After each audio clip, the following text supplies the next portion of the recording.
Hello बच्चों, कैसे हैं आप सब। हम पढ़ रहे हैं रियल नंबर्स। इंट्रोडक्शन क्लास होगी आज। सबसे पहले हमें रियल नंबर्स में कुछ डेफिनेशंस जो हैं वो पढ़नी पड़ेंगी। जैसा कि नेचुरल नंबर्स क्या होते हैं, तो नेचुरल नंबर्स के बारे में हम पढ़ते हैं। Counting numbers are called natural number. जो भी काउंटिंग नंबर होते हैं उन्हीं को हम नेचुरल नंबर कहते हैं। नेचुरल नंबर एन से डिनोट किया जाता है। N is to 1 2 3 4 so on. जो भी नंबर्स आगे चलते जाते हैं उनको हम नेचुरल नंबर्स कहते हैं। आई होप आपको नेचुरल नंबर की डेफिनेशन समझ आ गई होगी। आगे हम पढ़ते हैं होल नंबर। होल नंबर क्या होते हैं?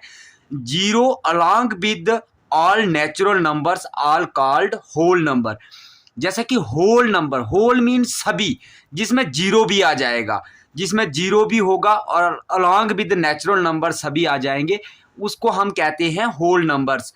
इसको हम W से डिनोट करते हैं। W is equal to 0 1 2 3 4 5 so on. जो भी आगे तक नंबर जाते हैं उनको हम कहते हैं होल नंबर। उसके बाद हम पढ़ते हैं इंटीजर्स। इंटीजर्स को I से डिनोट किया जाता है। ऑल नंबर्स फ्रॉम, जैसा कि यहाँ सेंटर में जीरो होता है, इसकी राइट साइड चलते हैं पॉजिटिव नंबर और लेफ्ट साइड चलते हैं नेगेटिव नंबर्स। जैसे 0 1 2 3 4 सो ऑन, इस साइड जितने भी नंबर्स आएंगे इन्फिनिटी तक जाते रहेंगे। ऐसे ही जीरो के इस साइड -1 -2 माइनस के जितनी भी टर्म्स होगी वो जीरो के इस साइड आती रहेगी, तो उसको हम कहते हैं इंटीजर्स। आई होप आपको इंटीजर्स भी समझ आ गया होगा। आगे हम पढ़ते हैं रियल नंबर्स क्या होते हैं। रियल नंबर्स चैप्टर का नाम भी रियल नंबर्स ही है। रियल नंबर्स हमें पढ़ने होंगे। रियल नंबर्स होते क्या है?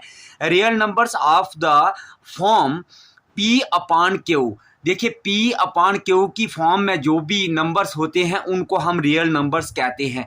लेकिन Q जो है वो जीरो के बराबर नहीं होना चाहिए। अगर Q जीरो के बराबर आ जाएगा तो ये इन्फिनिटी हो जाएगा। किसी भी टर्म के नीचे अगर जीरो होता है तो वो इज इक्वल टू इन्फिनिटी चला जाता है। All integers can be expressed as rational numbers from, for examples. देखिए, जितने भी रैशनल नंबर्स होते हैं वो रियल नंबर्स की फॉर्म में ही लिखे जाते हैं। जैसा कि 6 इज इक्वल टू 6।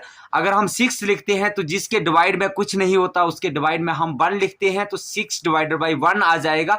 ये एक रियल नंबर होगा। ऐसे ही इरेशनल नंबर्स क्या होते हैं? इरेशनल नंबर्स हम पढ़ते हैं जिसको Q से डिनोट किया जाता है। Real numbers which can not be expressed in the form of P upon Q। जो P अपॉन Q की फॉर्म में नहीं लिखे जाते हैं उन नंबर्स को हम इरेशनल नंबर्स कहते हैं। And whose decimal expansions are non terminals terminating and non recurring.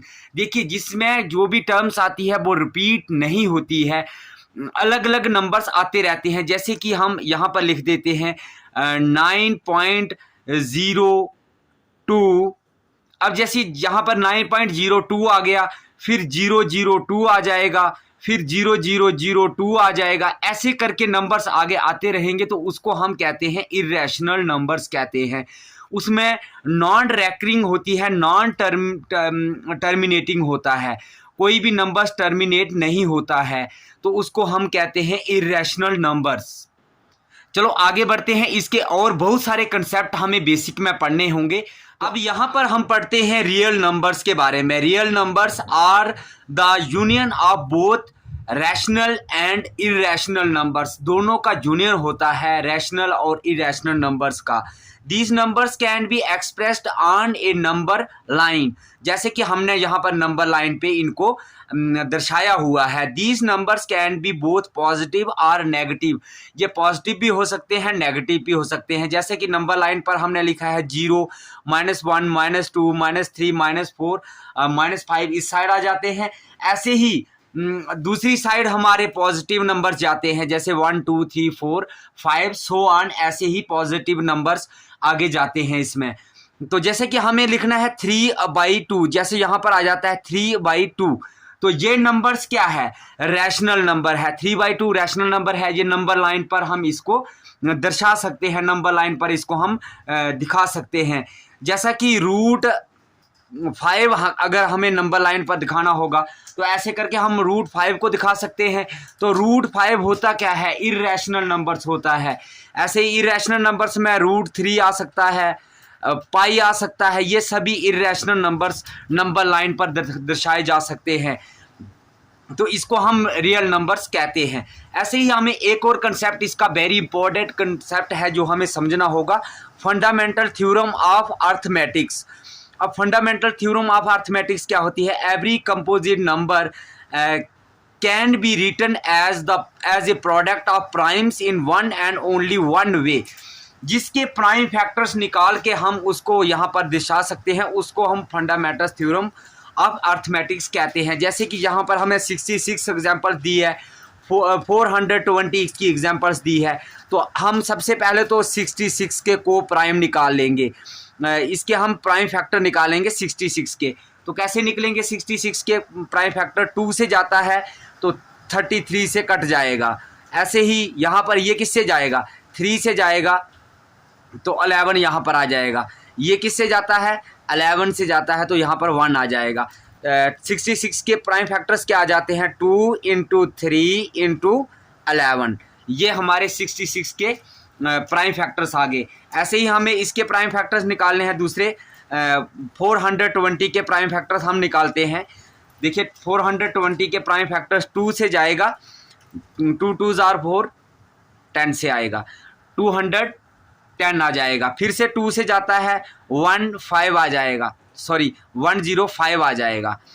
अब किससे जाएगा ये, अब ये 3 से जा सकता है, 3 3s are 9 और 1 बचता है, 1 इसके साथ जुड़ेगा तो कितना हो जाएगा, 15 हो जाएगा, 5 आ जाएगा। ऐसे ही अब किससे जाता है, 7 से जाता है तो 7 5s are आ जाएगा, 7 5s are आ जाएगा, ये आ जाएगा, 5 से भी जाएगा।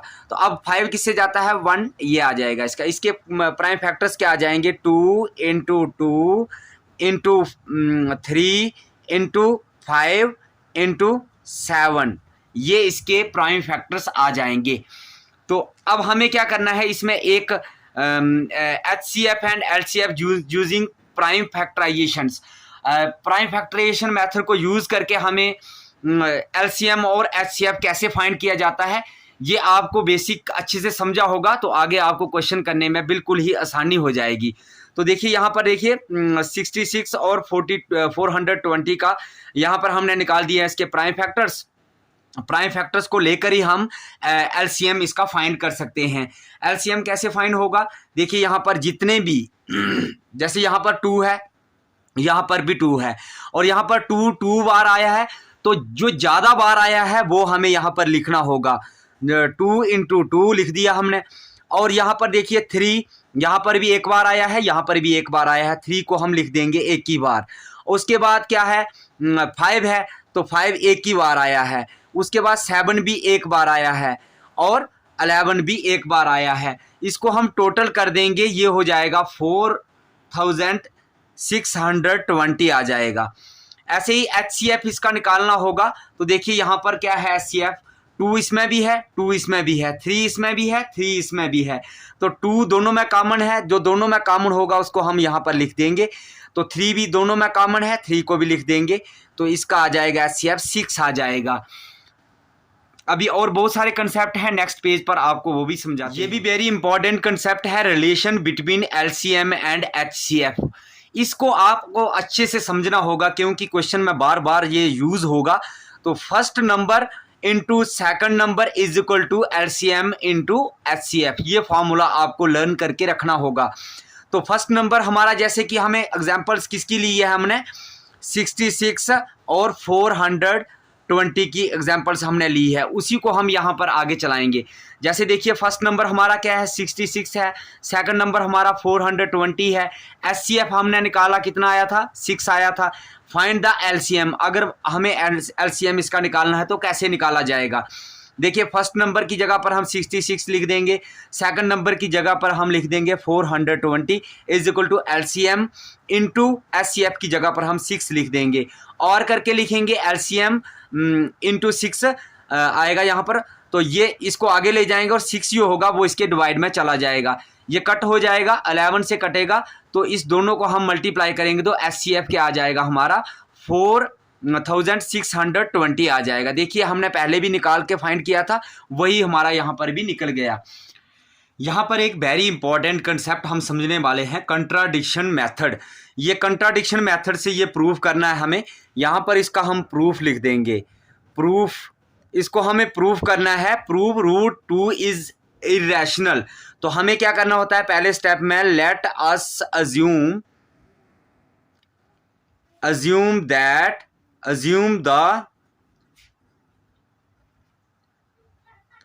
contrary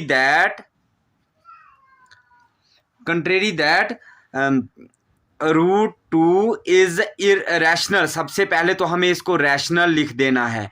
रैशनल लिख दिया हमने तो root 2 is equal to A by B की फॉर्म में लिखना होगा। A and B are co prime, ये दोनों क्या है, को प्राइम। मैं आपको को प्राइम का कंसेप्ट समझा देता हूं कि को प्राइम का मतलब होता है इसका ओनली वन ही प्राइम फैक्टर होगा, इसका सिर्फ वन ही प्राइम फैक्टर होगा। तो यहां पर हम लिख देंगे रूट 2, इसके साथ इसको मल्टीप्लाई कर देंगे is equal to A, squaring कर देंगे, स्केयरिंग बोथ साइड कर देंगे तो क्या होगा, रूट 2 B का स्क्वायर हो जाएगा इज इक्वल टू A का स्क्वायर हो जाएगा। अब हमें क्या मिलेगा, यहाँ से इसका स्क्वायर हो जाएगा, जो 2 आ जाएगा, B का स्क्वायर होगा इज इक्वल टू A का स्क्वायर हो जाएगा। तो हम यहाँ पर लिख देंगे A square is divisible by 2। देखिए यहाँ पर A स्क्वायर जो है ये 2 का डिविजिबल होगा, तो ऐसे ही हम इसको ऐसे भी लिख सकते हैं, A is also divisible by 2। ये हमारी फर्स्ट कंडीशन होगी। फर्स्ट कंडीशन हमने फाइंड कर ली। ऐसे ही हम लेट कर देते हैं, let A is equal to 2C लिख देते हैं। C is an integer, C क्या है, एक इंटीजर है। तो इसको भी हम क्या कर देंगे, इसकी जगह पर हम A की जगह पर 2C पुट कर देंगे इसमें, तो 2B का square is equal to 2C आ जाएगा। ये हमने लिख दिया। तो 2C इसका स्क्वायर है तो इसका हम पूरे का स्क्वायर लगा देंगे, 2B का square is equal to 4C का स्क्वायर आ जाएगा। तो B का square is equal to 4C का स्क्वायर डिवाइडेड बाई, ये नीचे चला जाएगा 2, ये कट हो जाएगा तो आ जाएगा B square is equal to 2C का स्क्वायर। ये आ गया हमारा, ये हमने लिख दिया। अब यहां पर हम लिख देंगे इसको B square is divisible by 2, therefore B is also divisible by 2। ये हमारी सेकंड कंडीशन आ जाएगी इसकी। ये सेकंड कंडीशन आ गई। हम यहां पर लिखेंगे A and B having common factor 2 आ जाएगा। इसका 2 दोनों का कॉमन, फर्स्ट कंडीशन में भी 2 कॉमन फैक्टर आया था, सेकंड कंडीशन में भी 2 आया था। तो हम लास्ट में एक कंडीशंस लिख देंगे, सो दिस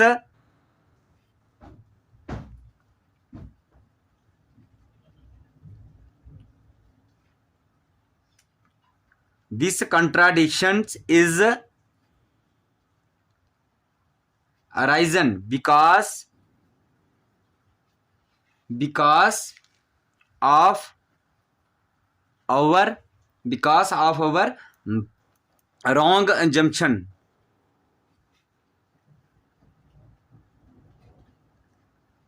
ये हमारी ये कंडीशंस क्यों आई, क्योंकि हमने रॉन्ग अज्यूम कर लिया था।